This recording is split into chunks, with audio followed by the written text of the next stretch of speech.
Hi, I'm Ijaz Mohammed, counseling psychologist from 6D Healthcare. In the video, sleep is important.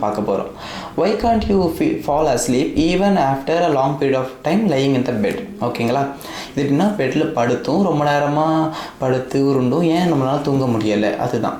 Okay, ஏன் தூங்க முடியல, நம்ம பாடி அதுக்கேற்ற மாதிரி ஃபங்க்ஷன் ஆகலை. ஈவன் அந்த நம்ம பாடி ஒரு நீட் ஆஃப் ரெஸ்ட் தேவை ஒரு டைமுக்கு, அந்த டைம் நம்ம கொடுக்க மறுத்துட்டோம்னா இதெல்லாம் வரும். கரெக்டுங்களா?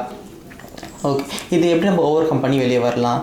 ஸோ தட்ஸ் சம் க்ரைட்டீரியாஸ் இருக்குது. ஃபர்ஸ்ட் ஆஃப் ஆல், நம்ம ரூம் டெம்பரேச்சர் எப்படி இருக்கும்? நம்ம room temperature com and comfort ஆகும், நல்லா ஒரு பிட் கூல் ஆகும். Bit cool in the sense 18 to 20 degrees Celsiusல கரெக்டாக இருக்கும். செகண்ட்லி, லைட்ஸ்லாம் ஆஃபாக நல்லா டார்க்னஸாக இருக்கும். ஏன் டார்க்னஸாக இருக்கணும்? ஈவன் நம்ம டார்க்னஸாக உள்ளே இருந்தாலும் நம்ம அந்த உள்ளே போயிட்டு நம்ம ஒரு ஸ்க்ரீன் டைமிங் இருக்கக்கூடாது. இந்த சென்ஸ் நம்ம ஸ்க்ரீன் டைமிங் யூஸ் பண்ணும்போது அதில் நம்ம ஐ ரொம்ப ஸ்ட்ரெயின் ஆகும், அதனால நம்ம ஸ்லீப் குவாலிட்டி அஃபெக்ட் ஆகும் சான்சஸ் இருக்குது. டார்க்காக இருக்கும் போது தான் ஈவன் நம்ம மைண்ட் அண்ட் பாடி வந்து ஃபங்க்ஷன் அதுக்கேற்ற மாதிரி இருந்துட்டு நம்ம ஹார்மோன்ஸ் செக்ரீஷன் ஆகும். என்ன ஹார்மோன் செக்ரேட் ஆகும்? மெலட்டோனின். அந்த ஹார்மோன் தான் நம்ம பாடியோட ஸ்லீப் குவாலிட்டியை இம்ப்ரூவ் பண்ணும். அந்த ஹார்மோன் செக்ரேட் ஆகுது. ஸோ அதில் இந்த மாதிரி ரூம் டெம்பரேச்சர் பார்க்கும்போது நம்ம மைண்ட் அண்ட் பாடி அதுக்கேற்ற மாதிரி அடாப்ட் ஆகி ஸ்லீப்கான ஸ்கெடியூல் வந்துருச்சு. ஓகே, நம்ம பயாலஜிக்கல் கிளாக், இன்டர்னல் கிளாக் சொல்லுவாங்க, அதுக்கேற்ற மாதிரி ஃபங்க்ஷன் ஆகும். இப்போ எப்படி நம்ம எக்ஸ்டர்னலி ஒரு கிளாக் இருக்குது, இந்த டைமுக்கு சாப்பிடணும், இந்த டைமுக்கு தூங்கணும், அதே மாதிரி நம்ம இன்டர்னல் பயாலஜி கிளாக் அதுக்கேற்ற மாதிரி நம்ம பாடி ஃபங்க்ஷன் ஆகும். ஸோ தட் வந்து இந்த டைம் எப்போக்கு பர்ஃபெக்டாக இருக்கும், ஒரு கன்சிஸ்டன்ட் டைம் தேவை. ஓகே, கன்சிஸ்டன்ட் டைம் எப்படி?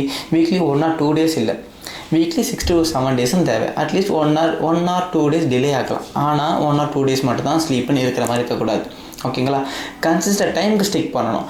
கன்சிஸ்டன்ட் டைமுக்கு ஸ்டிக் பண்ணால் தான் இந்த டைமுக்கு நம்ம தூங்குகிறோம், இந்த டைமுக்கு வந்து ஹெல்ப் பண்ணணும், நம்ம பாடி அதுக்கேற்ற மாதிரி ஃபங்க்ஷனல் ஆகி நல்ல ஒரு ப்ரொடக்டிவிட்டி இருக்கும். Let your thoughts to race. Even நான் நல்ல ஒரு ஸ்லீப் குவாலிட்டிக்கு போகிறேன், ஸ்க்ரீன் டைமிங் இல்லை, இருந்தாலும் என்னால் தூங்க முடியல. ஏன்? நம்ம மைண்டில் ஏதாச்சும் ஒரு தாட்ஸில் ஓடிக்கிட்டே இருக்கும். இன்றைக்கும் நம்ம ஃபிக்ஸ்டாகவே வச்சுப்போம். அந்த மாதிரி ஃபிக்ஸ்டாக வச்சுக்கும் போது நம்ம அந்த டைமில் வந்து நம்ம மைண்ட் வந்து காமாக இருக்காது. இது எப்படி நம்ம காமாக பண்ணலாம்?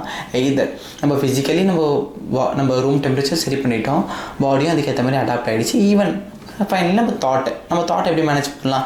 Either journal writing Alps deep breathing இந்த சென்ஸ் நம்ம ஃபோக்கஸ்டாக ப்ரீத் பண்ணும் போது நம்ம மைண்டத்தில் காமாக இருக்கும். ஆல்ஸ் ஒரு warm bath with Epsom salt. Okay, அது வந்து நம்ம நர்வஸ் சிஸ்டமாக காம் பண்ணி ரிலாக்ஸ் பண்ண வைக்கும், அதனால நம்ம ஸ்லீப் குவாலிட்டி இம்ப்ரூவ் ஆகும். Small steps make a big difference. Sleep is not luxury, it's a body way of healing.